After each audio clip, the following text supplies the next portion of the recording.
What happened when my HOA president tried to evict my disabled neighbor? I was holding a stack of eviction notices when I realized they were all fake. Not just questionable or poorly formatted, but completely fabricated legal documents with forged signatures from a judge who didn't exist. The paper felt expensive between my fingers, heavy stock with an embossed seal that looked official enough to fool anyone who didn't know what they were looking at. But I'd spent 3 years as a paralegal before switching careers, and I knew exactly what I was looking at. These weren't real. Someone had gone to considerable effort and expense to create convincing forgeries, and they'd used them to terrorize my neighbor for the past 6 weeks. Standing in my kitchen at 8:30 on a Saturday morning with my coffee getting cold on the counter, I felt my stomach drop as I understood what this meant.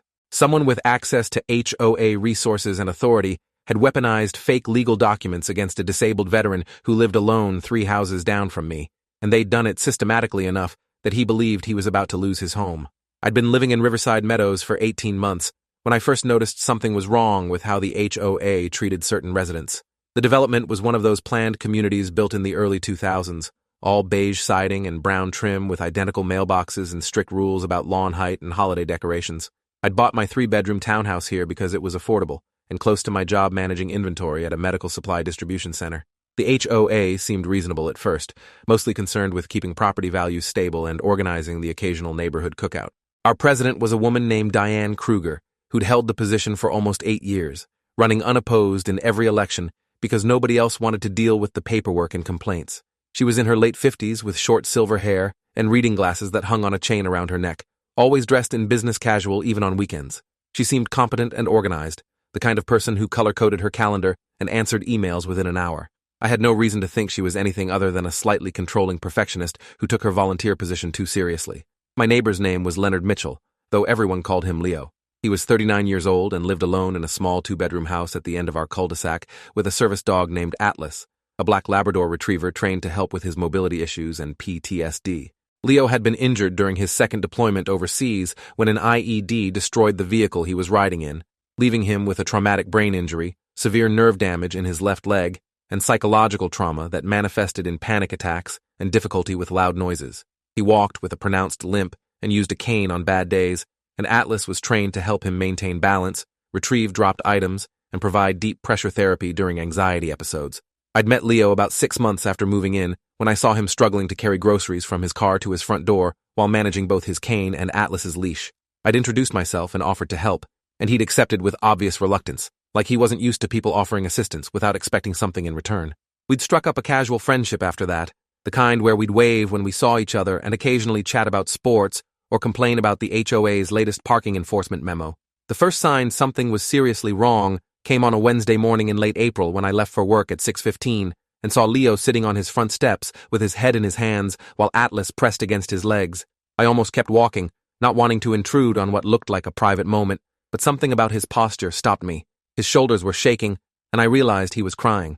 I changed direction and walked across the street to his house, calling out a greeting so I wouldn't startle him. Leo looked up with red-rimmed eyes and tried to compose himself, wiping his face with the back of his hand. He apologized for making a scene, his voice rough and unsteady. I told him he had nothing to apologize for and asked if he was okay, which was obviously a stupid question given the circumstances, but I didn't know what else to say. He stared at me for a long moment like he was trying to decide whether to trust me, then pulled a folded document from his jacket pocket and handed it over. It was a notice of violation from the HOA dated 3 days earlier, citing him for having an unauthorized animal on the property and giving him 14 days to remove the dog or face fines of $500 per day. If you are enjoying this story already, please subscribe to see more stories like this. I read the notice twice, confused because Atlas was clearly a service dog who wore an identifying vest whenever they were outside together. I asked Leo if he'd registered Atlas with the HOA when he moved in 2 years ago. He nodded and explained that he'd submitted all the required paperwork, including veterinary records, training certification, and a letter from his doctor explaining his medical need for a service animal. The HOA had approved the registration without any issues, and he'd never had a problem until now. I asked if he still had copies of the approval documentation. Leo said he had everything filed in his home office, including the original approval letter signed by Diane Kruger as HOA president. The violation notice didn't make any sense unless someone had deliberately ignored or deleted his registration records. I suggested he contact Diane directly to clear up what was obviously an administrative error, but Leo said he'd already tried that. He'd called her the day after receiving the notice, and she'd told him there was no record of any service dog registration in the HOA database. When he'd mentioned having the approval letter, she'd said the letter must be from a previous administration before she'd implemented the current registration system, and under current rules, he needed to reapply with updated documentation. Leo had started gathering the paperwork to resubmit, but then he'd received a second notice yesterday stating that the grace period for compliance was being reduced to 7 days due to safety concerns raised by other residents. Something about the situation felt wrong to me beyond just the bureaucratic confusion. I'd been to enough HOA meetings to know that Diane ran things with rigid adherence to policy and documentation, so losing or ignoring registration paperwork didn't fit her usual pattern. I told Leo I'd help him sort this out, starting with going through his files to make sure he had everything needed for the reapplication. He invited me inside, and we spent the next hour in his home office reviewing the paperwork. Everything was meticulously organized in labeled folders, and he had copies of every document related to his service dog registration. The original application was dated 3 months after he'd moved in, and it included veterinary health records for Atlas, certification from a service dog training facility in Colorado, and a detailed letter from his VA neurologist explaining his diagnoses and why a psychiatric service dog was medically necessary. Attached to the application was an approval letter dated 6 weeks later on official HOA letterhead, signed by Diane Kruger and stamped with the association's seal. The letter explicitly stated that Atlas was registered as a service animal and exempt from all pet-related restrictions and fees. I photographed every page with my phone, creating a complete digital backup of his documentation. Then I helped Leo prepare a new submission package including fresh copies of everything, plus a cover letter referencing the original approval and asking for clarification about why he was being asked to re-register. Leo submitted the new application package to Diane's office that same afternoon by dropping it in the HOA payment box outside the community center. The box had a security camera pointing at it, so there would be a timestamp proving when he'd delivered the documents. I thought that would be the end of it, that Diane would review the paperwork and realize there'd been a mistake in how his case was being handled. I was wrong. 5 days later, on a Monday evening, Leo received another notice, this one stating that his reapplication had been rejected due to insufficient medical documentation and that he now had 72 hours to remove the unauthorized animal from the property or face immediate legal action. The notice included a threat of fines totaling $3,000 and possible eviction proceedings if he remained non-compliant. I was at the gym when Leo called me, his voice shaking so badly I could barely understand him. He said he didn't know what to do, that he'd submitted everything they'd asked for and more, and he couldn't afford $3,000 in fines. I told him to stay calm and not do anything until I got there. Then I cut my workout short and drove straight to his house. When I arrived, Leo was pacing in his living room with Atlas following close behind, the dog's training keeping him glued to Leo's side despite the obvious agitation. Leo's hands were trembling as he showed me the rejection notice, and I could see he was spiraling into a panic response. I got him to sit down on the couch and focus on his breathing while I read through the notice carefully. The rejection letter claimed that the medical documentation he'd provided didn't meet current HOA standards because it was more than 6 months old and didn't include specific language about the tasks Atlas was trained to perform. This was the first time any such requirement had been mentioned, and I knew from my paralegal background that the Fair Housing Act and Americans with Disabilities Act had specific provisions about what documentation landlords and housing associations could legally require for service animals. They couldn't demand ongoing medical updates or detailed task descriptions beyond confirming that the animal was trained to perform specific tasks related to a disability. What Diane was asking for sounded like it exceeded her legal authority. I told Leo I thought the HOA might be violating federal disability discrimination laws, and he should consult with a lawyer before taking any further action. He immediately panicked at the suggestion, saying he couldn't afford legal fees and didn't want to make enemies of people who controlled whether he could keep his home. I understood his fear, but I also knew that letting this continue would only make things worse. I spent that evening researching fair housing laws and service animal regulations, downloading guides from the Department of Housing and Urban Development and the Disability Rights Education and Defense Fund. Everything I read confirmed my suspicion that the HOA's demands were legally questionable at best and discriminatory at worst. Service dog owners couldn't be required to provide ongoing medical documentation or detailed training logs beyond the initial verification that the animal was a legitimate service dog. The fact that Leo had already provided comprehensive documentation 2 years ago and received written approval should have ended any questions about Atlas's status. The repeated demands for additional paperwork and the escalating threats looked like targeted harassment designed to force Leo into giving up his service dog. I couldn't understand why Diane would do this, what possible motivation she could have for going after a disabled veteran who kept to himself and caused no problems, but the pattern was clear enough that I knew this wasn't going to stop unless someone forced the issue. The next morning I called in sick to work and drove to the law office of a disability rights attorney whose name I'd found during my research the night before. Her name was Victoria Cross, and her website said she specialized in housing discrimination cases involving people with disabilities.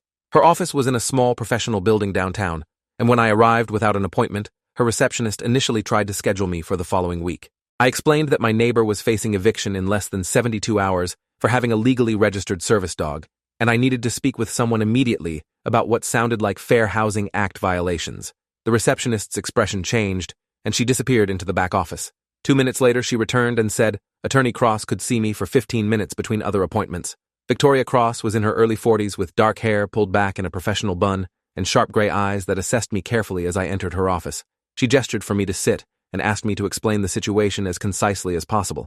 I gave her the abbreviated version, focusing on the timeline of violations and rejections, the threats of fines and eviction, and the documentation I'd photographed showing Leo's original approval. Victoria listened without interrupting, taking notes on a yellow legal pad. When I finished, she asked me 3 specific questions about the exact language in the violation notices, whether Leo had any written communication from Diane about the rejections, and whether the HOA had articulated any legitimate safety or health concerns about Atlas. I answered as best I could based on what Leo had told me and what I'd seen in the notices. Victoria set down her pen and leaned back in her chair, her expression grim. She said that based on what I'd described, the HOA appeared to be engaged in a pattern of discriminatory conduct against a disabled resident, which violated both federal fair housing law and state disability rights statutes. The repeated rejections of adequate documentation, the escalating threats despite compliance, and the lack of any articulated legitimate concern all pointed to intentional harassment rather than good faith policy enforcement. She said Leo needed legal representation immediately, and while she normally required a retainer for new cases, she was willing to take this on a limited pro bono basis, given the time constraints and the clear civil rights violations. She asked if I could bring Leo to her office that afternoon so she could review all his documentation and prepare a cease and desist letter to the HOA. I thanked her profusely and promised to have Leo there by 2 o'clock. I left her office feeling like maybe this situation could be resolved without Leo losing his home or his service dog. I drove directly to Leo's house and found him in even worse condition than the night before. He hadn't slept, and Atlas was practically glued to his side, providing continuous pressure therapy. When I told him about Victoria Cross and her willingness to help, he initially refused, insisting he didn't want charity and couldn't take advantage of someone's pro bono services when other people probably needed it more. I had to spend 20 minutes convincing him that this wasn't charity. It was an attorney recognizing a clear-cut civil rights violation and being willing to help because it was the right thing to do. I also pointed out that if he didn't fight this, Diane would face no consequences for breaking the law and would likely do the same thing to other vulnerable residents in the future. That argument finally got through to him. Leo agreed to meet with Victoria that afternoon, and we spent the next few hours organizing all his documentation into chronological order so the attorney could review everything efficiently. The meeting with Victoria Cross was productive in a way that also made both of us more concerned about what was really happening. Victoria reviewed every document Leo had, photographing pages and taking detailed notes about dates and communications. She asked Leo to describe every interaction he'd had with Diane Kruger since the first violation notice, and as he talked, Victoria's expression grew increasingly troubled. She said the pattern suggested this wasn't incompetence or bureaucratic confusion, but rather a deliberate campaign to force Leo out of his home. She asked if he'd had any conflicts with Diane or other HOA board members before this started, or if he knew of any reason why they might want him to leave. Leo said he'd never had any personal interactions with Diane beyond receiving standard HOA communications, and he'd never been involved in any neighborhood disputes. He was quiet, kept to himself, and always followed the rules. Victoria said that made the harassment even more concerning because it suggested the motivation might be disability discrimination itself rather than any specific personal conflict. Victoria drafted a cease and desist letter that afternoon and sent it to Diane Kruger via certified mail and email. The letter laid out in detailed legal language exactly how the HOA's actions violated the Fair Housing Act and state disability rights laws. It demanded immediate withdrawal of all violation notices and fines, formal acknowledgement of Atlas's status as a registered service animal, and written assurance that no further discriminatory actions would be taken against Leo. The letter gave Diane 48 hours to respond and warned that failure to comply would result in a federal civil rights complaint and possible litigation. Victoria said the letter was aggressive by design, meant to make clear that Leo now had legal representation, and that continuing this harassment would have serious consequences. She told Leo not to respond to any further communications from the HOA except through her, and to document everything, including any interactions with neighbors or board members. I drove Leo home after the meeting, and he seemed both relieved and terrified, like he'd just committed to a course of action he couldn't reverse. The HOA's response came 36 hours later, and it wasn't what any of us expected. Instead of backing down or even responding to Victoria's letter, Diane doubled down. Leo received a formal eviction notice delivered by a process server Thursday afternoon, claiming he'd violated multiple HOA covenants, including the prohibition on unauthorized animals and failure to maintain his property to community standards. The eviction notice was accompanied by photographs allegedly showing violations, including overgrown weeds in his backyard, an improperly stored trash container, and peeling paint on his back fence. The notice stated that due to the cumulative nature of the violations and his refusal to comply with repeated warnings, the HOA was exercising its right under the community covenants to seek removal of him as a resident. The document looked official with legal citations and a court case number, and it demanded that Leo vacate the property within 30 days or face forcible eviction proceedings. Leo called me in complete panic, barely able to form coherent sentences.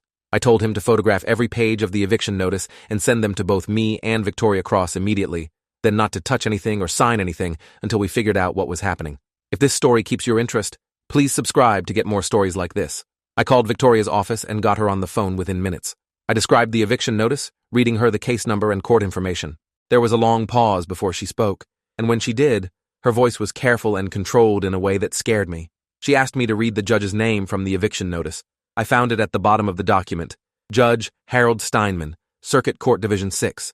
Victoria said there was no Judge Harold Steinman in our county circuit court system, and Division 6 didn't exist in our jurisdiction. She said she needed to see the documents immediately because what I was describing sounded like forged legal paperwork. I felt my stomach drop for the second time in this whole mess. Someone had created fake eviction documents and served them to Leo, which was a serious crime. Victoria told me to bring Leo and all the paperwork to her office first thing the next morning, and in the meantime, Leo should absolutely not vacate his property or take any action based on the fake eviction notice. She said she was going to make some calls to verify what court system the case was supposedly filed in, but she was already certain this was fraudulent. That evening, I sat with Leo in his living room going through the eviction documents page by page, and the more we looked, the more wrong things we found. The case number format didn't match the standard pattern for our county court system. The address for the clerk's office was for a building that housed a dental practice, not a courthouse. The signature of the supposed judge looked traced rather than naturally written. Whoever had created these documents had put significant effort into making them look authentic to someone who didn't know what real court paperwork looked like, but they'd made enough mistakes that anyone with legal knowledge could spot the forgery. The question was why? Why would Diane Kruger or anyone else at the HOA go to such extreme lengths to fake eviction documents instead of just backing down when faced with legal pushback? What was the endgame here? Leo was shaking as we reviewed the papers, Atlas pressed against his legs providing deep pressure. He said he felt like he was losing his mind, that he couldn't tell anymore what was real and what wasn't. I assured him the documents were definitely fake and that we'd get this sorted out, but privately, I was becoming more concerned about what else might be fabricated in this whole situation. Victoria Cross confirmed the next morning that the eviction notice was completely fraudulent. She'd contacted the clerk's office for our county court system, and they had no record of any case filed against Leonard Mitchell. The judge named in the documents didn't exist, the division number was made up, and the case number didn't follow any recognized format. Victoria said this elevated the situation from housing discrimination to criminal fraud and possibly identity theft if someone had forged official signatures. She said we needed to file a police report immediately and that she was also going to contact the State Bar Association because if Diane Kruger had hired an attorney to create these documents, that attorney would face disbarment. I asked if Diane herself could be prosecuted for this, and Victoria said absolutely, this was felony forgery and fraud. She drafted a comprehensive police report documenting the entire timeline from the first violation notice through the fake eviction documents, and we took it to the police station that afternoon with Leo and all the paperwork. The desk sergeant who initially took our report seemed skeptical, like he thought this was a civil dispute that didn't warrant police involvement. But when we showed him the forged eviction documents, and Victoria explained that someone had created fraudulent court paperwork using a fake judge's name, his attitude changed immediately. He called over a detective named Raymond Ortiz, who specialized in fraud cases. Detective Ortiz was in his mid-40s with graying hair and a methodical way of reviewing documents that reminded me of Victoria's careful attention to detail. He spent 30 minutes going through everything we'd brought, asking questions about the timeline and taking notes in a small leather notebook. He asked Leo to describe every interaction he'd had with Diane Kruger and whether anyone besides Diane had been involved in delivering the various notices. Leo mentioned that the fake eviction notice had been served by a process server, a young guy in his 20s who'd identified himself as working for Summit Legal Services. Detective Ortiz asked if Leo had gotten the server's name or any business card. Leo said the server had handed him a business card, and he still had it in his wallet. He pulled out a slightly bent card that listed Summit Legal Services with a local address and phone number. Detective Ortiz photographed the business card and said he'd follow up with Summit Legal Services to find out who had hired them and what documents they'd been given to serve. He explained that process servers were legitimate professionals who worked for law firms and collection agencies, and they typically didn't verify the authenticity of documents they were hired to deliver.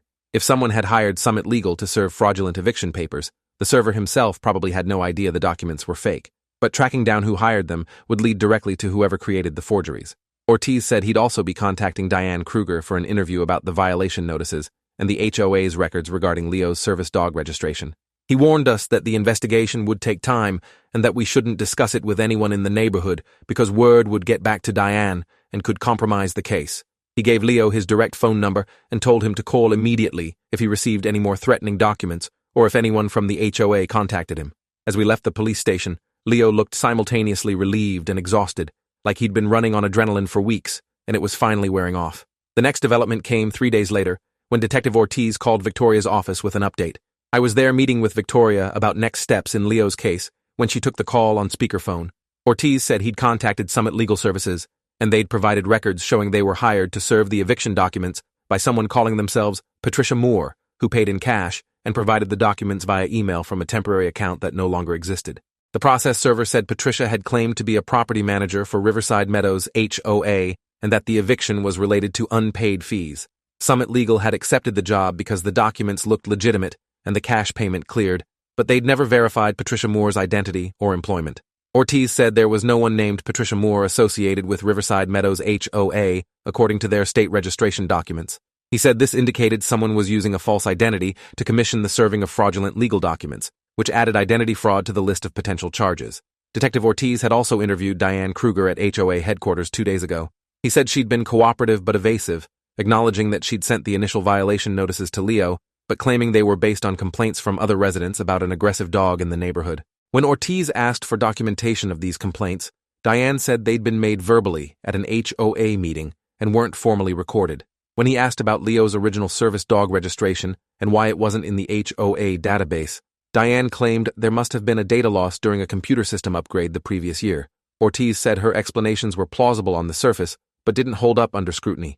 He'd subpoenaed the HOA's digital records, including all emails sent from Diane's official account, and he was waiting for the HOA's attorney to comply with the subpoena. Victoria asked if Diane had admitted to any involvement with the fake eviction documents. Ortiz said she'd denied any knowledge of them and seemed genuinely surprised when he'd mentioned the forged court paperwork.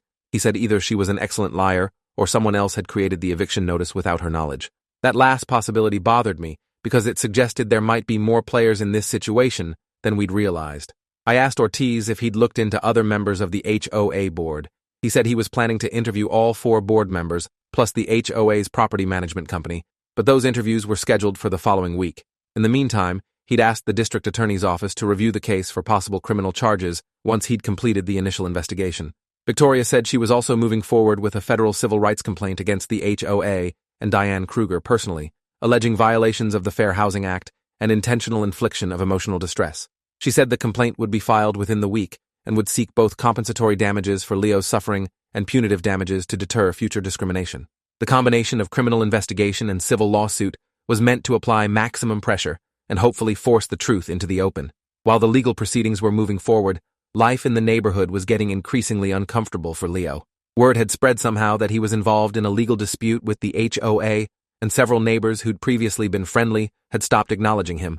A woman 2 houses down who used to chat with him when they were both out walking their dogs now crossed the street to avoid him. The guy who lived directly across from Leo started making loud comments about people who couldn't follow simple rules whenever Leo was outside. I noticed these small acts of social punishment and realized someone was spreading their version of the story, painting Leo as a troublemaker who was costing the HOA money in legal fees. I made a point of being visibly friendly with Leo whenever I saw him, making sure neighbors saw us talking and laughing together. I also started attending HOA meetings for the first time in months, just to observe and see if I could figure out what was really driving this campaign against my neighbor. The next HOA meeting happened on a Thursday evening in the community center, and about 30 residents showed up, which was higher than usual attendance. Diane Kruger ran the meeting with her typical efficiency, working through an agenda that included financial reports, upcoming maintenance projects, and a discussion of proposed changes to parking enforcement. Everything seemed normal, until the open comment period at the end when a resident I didn't recognize raised his hand and asked about the HOA's legal expenses. He said he'd heard rumors that the association was facing a lawsuit and wanted to know if that was true and how much it might cost residents. Diane's expression tightened, but she maintained her professional composure. She said the HOA was managing a dispute with a resident regarding animal policies, and while she couldn't discuss details due to legal confidentiality, the board was confident in their position and didn't anticipate significant expenses. Another resident asked if this was related to Leonard Mitchell, and Diane said she couldn't confirm or deny anything about specific residents. The meeting continued with more questions about the legal situation, until Diane finally shut down the discussion by saying it wasn't appropriate for open forum and anyone with concerns could contact her privately. After the meeting ended, I waited until most people had left, then approached Diane near the exit. I introduced myself properly for the first time, even though I'd lived in Riverside Meadows for over a year, and asked if I could speak with her briefly about the situation with Leo. She looked irritated but agreed, and we stepped outside to the parking lot where we could talk without being overheard. I explained that I was friends with Leo and familiar with his case, and I was trying to understand why the HOA was taking such a hard line on what seemed like a straightforward service dog registration. Diane's professional mask slipped slightly, and I could see genuine frustration underneath. She said Leo had created problems for the association by refusing to follow proper procedures, and when the HOA had tried to enforce reasonable rules, he'd responded by hiring a lawyer and making threats. I pointed out that Leo had followed all procedures and provided comprehensive documentation multiple times. Diane said the documentation wasn't sufficient according to current standards, and the HOA had an obligation to protect all residents, not just accommodate one person's demands. I asked her directly if she'd seen Leo's original approval letter from 2 years ago. Diane hesitated, then said old documentation wasn't relevant under the updated registration system she'd implemented. I said that made no sense because you can't retroactively invalidate someone's approved status just by changing the rules. Diane's face hardened, and she said I clearly didn't understand how HOA governance worked. She said the board had broad authority to interpret and enforce covenants, and if I didn't like how things were managed, I was welcome to run for the board myself or move to a different community. The hostility in her voice surprised me, and I realized there was something deeper driving her behavior than just bureaucratic inflexibility. I thanked her for her time and left, more convinced than ever that this was personal in some way I didn't yet understand. The breakthrough in the case came from an unexpected source about a week later. I was at home on a Saturday afternoon when my doorbell rang, and I found an elderly woman standing on my porch who introduced herself as Marianne Fletcher, a former HOA board member who'd served with Diane 8 years ago. She said she'd heard through neighborhood gossip that I was helping Leo Mitchell with his legal troubles, and she had information I needed to know. I invited her inside, curious about what she might tell me. Marianne was in her 70s with white hair and sharp blue eyes, and she settled into my living room sofa with the confident air of someone used to being listened to. She said she'd been on the HOA board during Diane's first term as president, and she'd resigned after 9 months because she couldn't support the direction Diane was taking the association. I asked what specifically had concerned her. Marianne said Diane had shown a pattern of targeting certain residents with aggressive enforcement actions, while ignoring similar violations by others, and when Marianne had questioned the inconsistency, Diane had pushed her out of her board position. Marianne explained that she'd watched Diane run the HOA like a personal fiefdom for the past 8 years, systematically removing anyone who challenged her authority and surrounding herself with board members who rubber-stamped her decisions. She said Diane seemed to particularly resent residents she viewed as getting special treatment or exceptions, including people with disabilities who required accommodations. Marianne had seen Diane target 2 other disabled residents before Leo, both of whom had eventually moved away rather than fight the HOA. One had been an older woman with mobility issues who'd requested a designated parking space near her unit, and Diane had denied the request repeatedly despite clear medical documentation. The woman had eventually sold her home and moved to an assisted living facility. The other had been a veteran with PTSD who'd asked for permission to install security cameras on his property after a break-in, and Diane had cited camera restrictions in the covenants. When the man had pushed back, Diane had started citing him for minor violations until he'd given up and moved. Marianne said she'd watched both situations unfold with growing concern, but hadn't known how to help because she no longer had any official role in the HOA. I asked Marianne why she was telling me this now. She said because she was tired of watching Diane abuse her position, and because Leo's case had criminal elements that might finally bring real consequences. She said she had documentation from her time on the board, including emails from Diane that showed her pattern of targeting disabled residents, and she was willing to provide everything to Leo's attorney and the detective investigating the fraud case. I immediately called Victoria Cross and explained that we had a potential witness with historical evidence of discriminatory conduct. Victoria said she wanted to interview Marianne as soon as possible, and we arranged to meet at Victoria's office the following Monday. Marianne agreed readily, saying she should have spoken up years ago and was glad to finally have the chance to do something useful. The interview with Marianne provided critical context that strengthened both the civil rights case and the criminal investigation. She brought a binder full of old HOA emails, meeting minutes, and handwritten notes from her time on the board, all meticulously organized and dated. Victoria spent 3 hours going through the materials with Marianne, documenting a clear pattern of discriminatory enforcement by Diane targeting residents who required accommodations or challenged her authority. The emails were particularly damning, showing Diane making derogatory comments about disabled residents in private board communications and strategizing about how to pressure them into leaving the community. One email chain discussed the veteran who'd wanted security cameras, with Diane writing that they needed to make his life difficult enough that he'd choose to move rather than keep fighting. Victoria said these materials would be powerful evidence in Leo's federal complaint and could potentially support a broader pattern and practice claim against the HOA. She also shared copies with Detective Ortiz for the criminal investigation in case they revealed anything about who might have created the fake eviction documents. Detective Ortiz's investigation was progressing on multiple fronts. He'd obtained the HOA's email records through the subpoena, and his forensics team was analyzing them for evidence related to the fake eviction notice and the pattern of violations against Leo. He'd interviewed all the HOA board members and the property management company, and while no one had admitted to creating fraudulent documents, he'd discovered some interesting inconsistencies. 2 board members said they'd never seen any complaints about Leo's service dog and were surprised when Diane had started enforcement actions against him. The property management company said they'd advised Diane multiple times that her demands for additional documentation from Leo exceeded what was legally permitted for service animal verification, but she'd overruled their recommendations. One board member, a retired accountant named Philip Graham, had privately told Ortiz that he'd been uncomfortable with how aggressively Diane was pursuing Leo's case, but he'd deferred to her authority as president because he didn't want conflict. Then, on a Wednesday morning 3 weeks into the investigation, Detective Ortiz called with major news.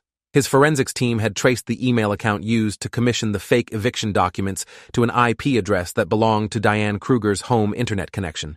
The temporary email account had been created using the name Patricia Moore, but it had been accessed multiple times from Diane's home computer in the days leading up to when Summit Legal Services was hired.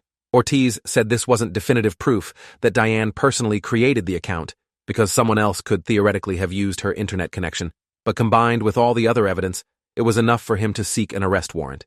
He said he was presenting the case to the district attorney that afternoon and expected to have a warrant by the end of the week. He warned me that once the arrest happened, the neighborhood situation would likely become very contentious, and Leo should be prepared for backlash from residents who supported Diane. I thanked him for the update and immediately called Leo to prepare him for what was coming. Leo's reaction to the news was complex. Part of him felt vindicated that the investigation had uncovered evidence supporting what we'd suspected all along, but another part was terrified about what would happen in the neighborhood once Diane was arrested and everyone knew the details of the case. He worried that neighbors would see him as the person who brought down their HOA president rather than as the victim of her harassment. I understood his concern because HOA politics could be vicious, and people often blamed whistleblowers more than the perpetrators they exposed. I told Leo that regardless of how some neighbors reacted, he'd done the right thing by standing up to illegal discrimination, and there were plenty of reasonable people in Riverside Meadows who would support him once they knew the truth. I also reminded him that Victoria was moving forward with the civil rights complaint, which would create a public record of what Diane had done and why Leo had been forced to take legal action. The arrest warrant was issued on Friday afternoon, and Detective Ortiz and 2 uniformed officers executed it at Diane Kruger's home around 6 o'clock in the evening when most people were home from work. I wasn't present for the arrest, but news spread through the neighborhood within an hour. Multiple neighbors had seen the police cars and watched as Diane was taken out of her house in handcuffs. The neighborhood group text and social media were exploding with speculation and demands for information. Some people assumed there'd been a terrible mistake and rallied to Diane's defense.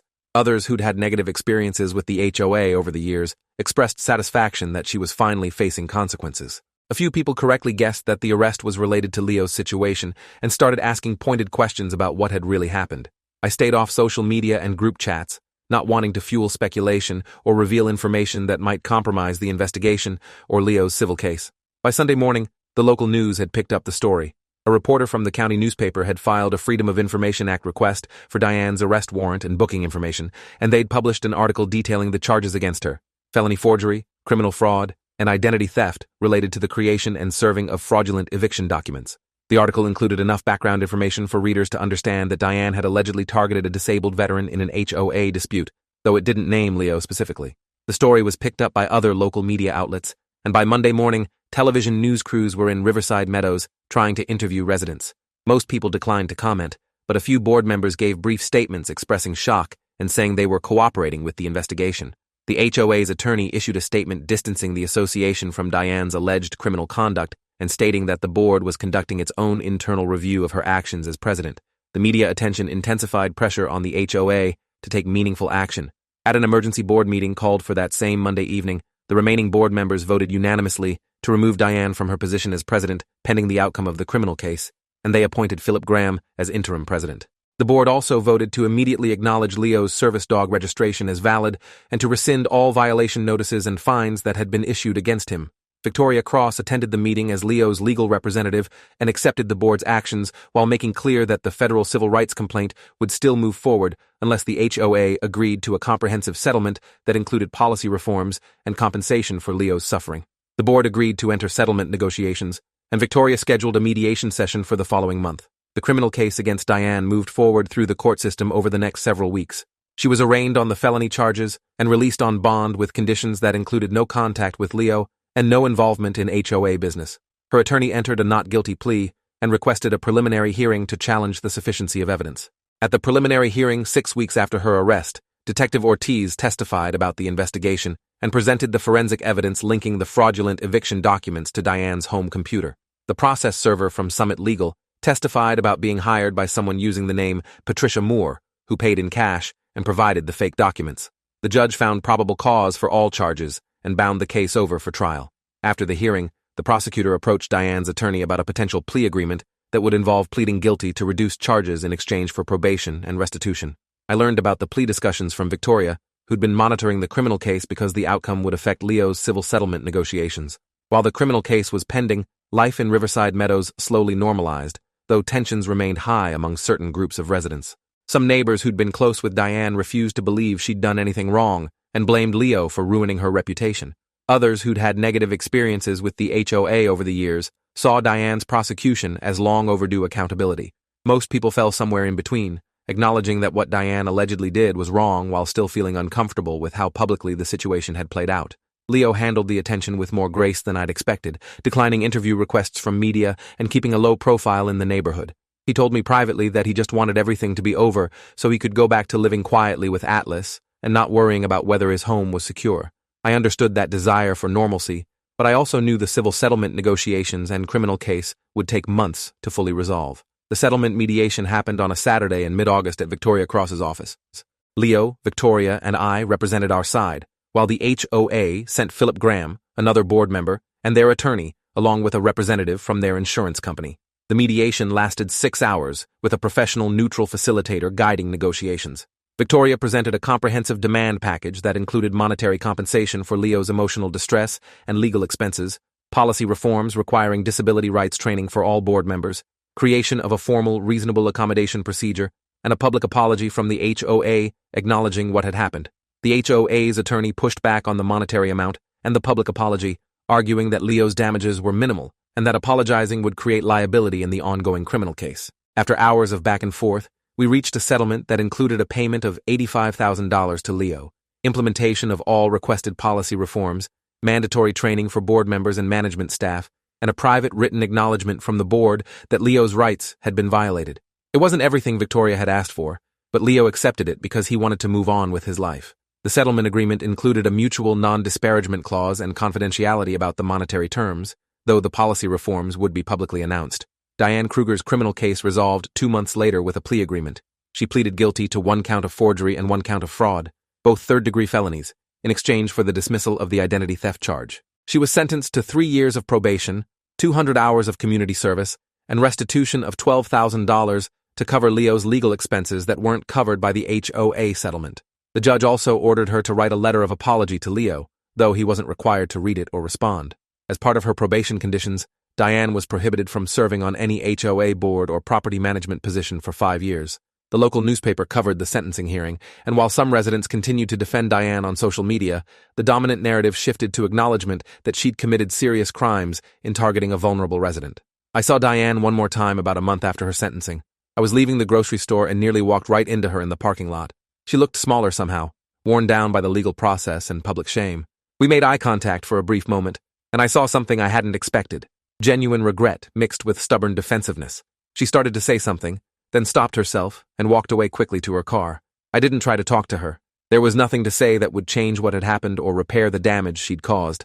She'd targeted a disabled veteran out of what appeared to be nothing more than resentment toward people she viewed as demanding special treatment, and she'd escalated that prejudice into criminal conduct when faced with legal pushback. The consequences she'd faced were appropriate, but I wondered if she truly understood what she'd done, or if she still saw herself as the victim of an overreaction. Leo's recovery from the whole ordeal was gradual, but real. The settlement money allowed him to pay off some medical debts and create an emergency fund that gave him financial security he hadn't had before.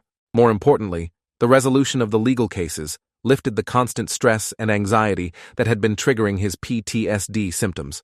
His panic attacks became less frequent, and he started engaging more with neighbors who'd supported him through the crisis. He joined a local veterans group and started volunteering at a service dog training facility, using his experience with Atlas to help other veterans learn to work with their service animals. He told me that while he wished none of it had happened, the process of fighting back had given him a sense of agency he'd lost during his military injury and years of struggling with disability. He'd stood up to someone abusing their power, and he'd won, which felt meaningful in ways that went beyond the legal victory. The HOA implemented all the policy reforms required by the settlement, and Philip Graham proved to be a competent and fair-minded president who approached governance with humility rather than control. The board created an accommodation committee to handle disability-related requests, and they brought in trainers to educate all residents about fair housing laws and disability rights. The atmosphere in Riverside Meadows shifted from the rigid enforcement culture Diane had created to something more collaborative and community-focused. Not everyone was happy with the changes. Some residents preferred the strict rule enforcement and saw the reforms as unnecessary coddling, but most people appreciated having an HOA that functioned to serve residents rather than police them. I continued being friends with Leo, though our relationship evolved from crisis support to genuine companionship. We started having regular dinners together, sometimes just the two of us, and sometimes with other neighbors who'd become part of an informal support network. Atlas became something of a neighborhood celebrity, and kids would ask their parents if they could say hello to the service dog when they saw Leo out walking. Leo always took time to educate them about service animals and why it was important to ask permission before approaching a working dog. Those small teaching moments felt like they mattered, like maybe the whole nightmare had served some purpose in making the community more aware and thoughtful about disability rights. Looking back on everything that happened, I'm struck by how easily it could have ended differently. If I hadn't had paralegal experience to recognize the forged eviction documents, Leo might have believed they were real and vacated his home. If Victoria Cross hadn't been willing to take the case pro bono, Leo might not have had legal representation to fight back. If Marianne Fletcher hadn't come forward with historical evidence of Diane's pattern of discrimination, the case might have been dismissed as an isolated misunderstanding. The fact that all these elements came together at the right time felt almost accidental, which made me think about how many other vulnerable people might be facing similar abuse without the resources or support to defend themselves. That thought troubled me more than anything else about the whole situation. The experience changed how I thought about community involvement and individual responsibility. I'd spent most of my adult life believing that staying out of other people's problems was the smart approach, that getting involved in disputes or standing up for others would only create trouble for myself. But watching Leo fight for his basic right to live in his own home with his service dog had shown me that sometimes silence and neutrality are just other forms of enabling abuse. The neighbors who'd known about Diane's pattern of targeting certain residents and said nothing had been complicit in creating an environment where she felt safe escalating to criminal conduct. I'd been one of those people before this happened, prioritizing my own comfort over speaking up when I saw something wrong. I couldn't change the past, but I could choose differently going forward. 6 months after the settlement, Leo hosted a small barbecue at his house to thank the people who'd supported him through the crisis. About 15 neighbors showed up along with Victoria Cross and Detective Ortiz, who'd become friendly with Leo during the investigation. We ate burgers and drank beer in Leo's backyard, while Atlas played with 3 other dogs from the neighborhood. At one point, Victoria pulled me aside and thanked me for getting involved when most people would have walked away. She said that in her years of practicing disability rights law, she'd seen far more cases where vulnerable people faced discrimination alone than cases where neighbors actually stepped up to help.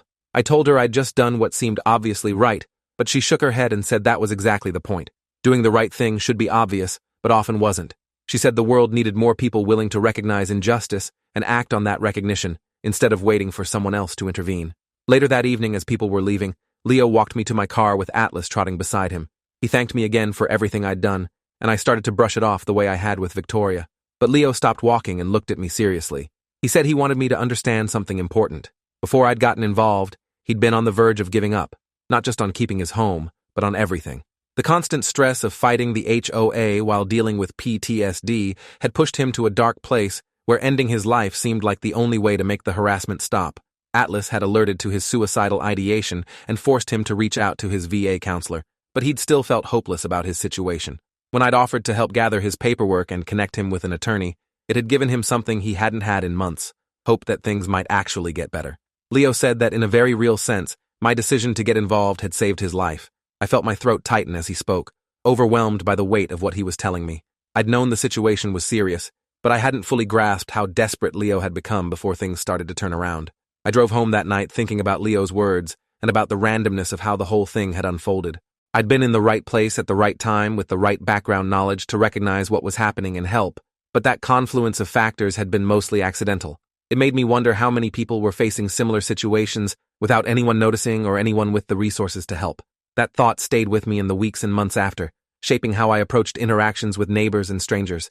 I started paying more attention to people who seemed isolated or struggling, looking for signs that someone might need support, even if they weren't asking for it. I joined the HOA board in the next election cycle and worked with Philip to create stronger protections for vulnerable residents. I started volunteering with a local legal aid organization that helped low-income people with housing issues. None of these actions felt heroic or extraordinary. They just felt like the obvious response to having seen how easily power could be abused and how much difference one person's intervention could make. If you enjoyed this, you'll definitely want to see the next ones too. So subscribe now and let me know your take in the comments.